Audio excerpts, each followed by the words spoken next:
जय Hind observers, my self Satyavan Maurya. स्वागत है आप सभी ऑब्जर्वर्स का आपके अपने चैनल फर्राटा फिजिक्स में। फर्राटा फिजिक्स में आज हम लोग न्यूमेरिकल सॉल्व करने चल रहे हैं और जो न्यूमेरिकल हम लोग सॉल्व करेंगे क्लास 12th की फिजिक्स का चैप्टर 2 का एग्जाम्पल नंबर 2.6। चैप्टर 2 कौन सा है? इलेक्ट्रिक पोटेंशियल एंड कैपेसिटर का एग्जाम्पल नंबर 2.6 हम लोग सॉल्व करेंगे।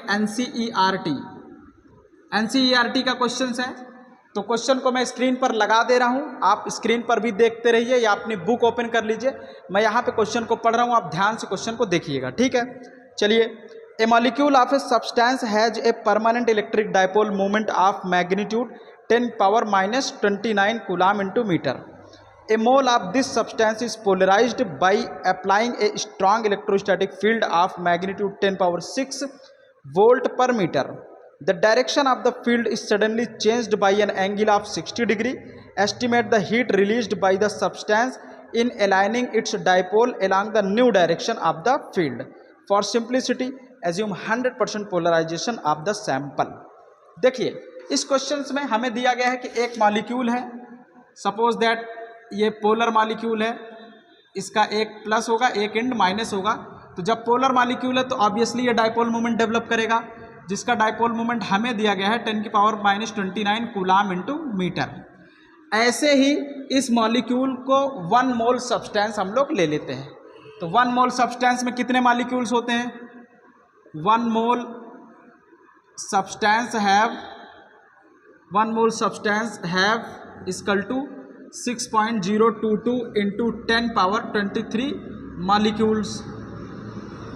ओके, तो इतना मॉलिक्यूल्स क्या हो जाता है? 1 मोल सब्सटेंस में होता है। अब एक मॉलिक्यूल का डाइपोल मोमेंट कितना है? 10⁻29। तो 1 मोल सब्सटेंस का डाइपोल मोमेंट कितना हो जाएगा? आगे लिखेंगे dipole moment of 1 mole substance या 1 मोल मॉलिक्यूल इक्वल टू कितना हो जाएगा? इसको इसके साथ मल्टीप्लाई कर देंगे तो 6 इंटू 10⁻23 इंटू 10⁻⁻29। तो डाइपोल कितना हो जाएगा? 6 इंटू 10⁻⁻6 कूलम इंटू मीटर। तो 1 मोल सब्सटेंस का डाइपोल मोमेंट कितना हो जाएगा? इतना। अब इस डाइपोल मोमेंट सब्सटेंस को क्या करेंगे? एक इलेक्ट्रिक फील्ड में रखेंगे। इलेक्ट्रिक फील्ड की वैल्यू कितना है? 10⁻6 वोल्ट पर मीटर। ओके, सपोज करते हैं इलेक्ट्रिक फील्ड का डायरेक्शन ऐसे है और इस जो 1 मोल सब्सटेंस है इसको भी हम लोग रखेंगे, तो इसका डाइपोल मोमेंट किधर है? इसी साइड है। तो जब डाइपोल मोमेंट इसी साइड होगा तो इसकी पोटेंशियल एनर्जी कितनी होगी? You initial.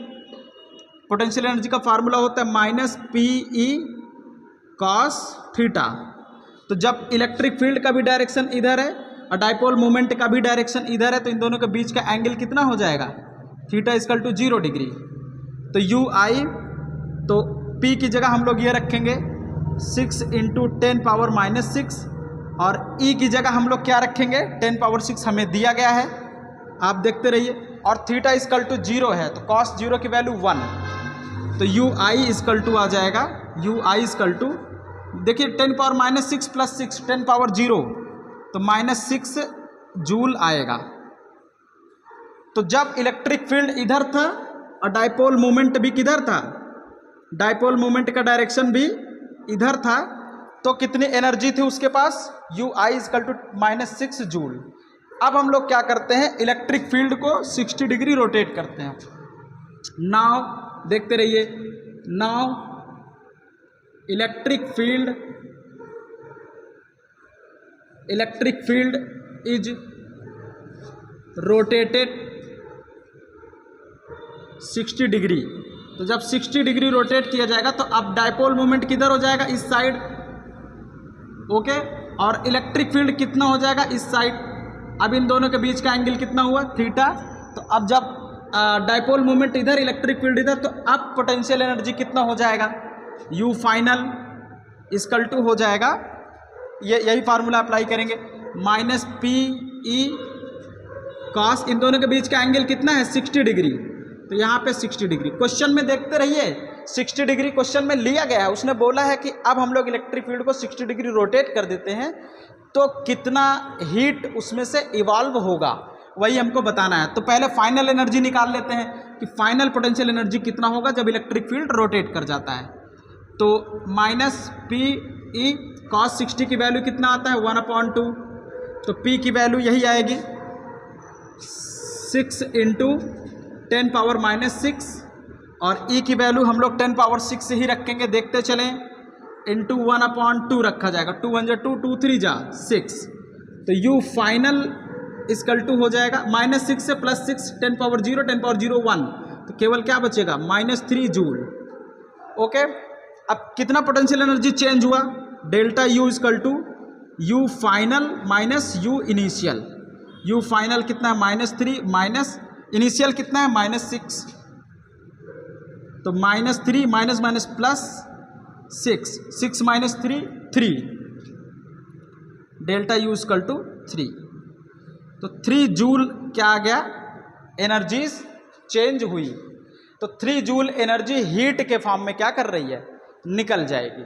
ओके, तो पहले आपका कितना था, पहले -6 था, अब कितना है -3। तो जब ये डाइपोल मूवमेंट रोटेट करेगा तो इसका कुछ पोर्शन हीट के फॉर्म में निकल जाएगा।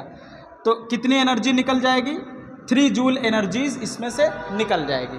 ओके, तो ये था आपका सॉल्यूशंस। इस तरह से हम लोग क्या करेंगे, इसमें से हीट को फाइंड आउट करेंगे। ओके, तो चलिए अब मुझे इजाज़त दीजिए, चलते हैं, मिलेंगे अब हम आपसे अगले न्यूमेरिकल में अगले लेक्चर के साथ। Thank you.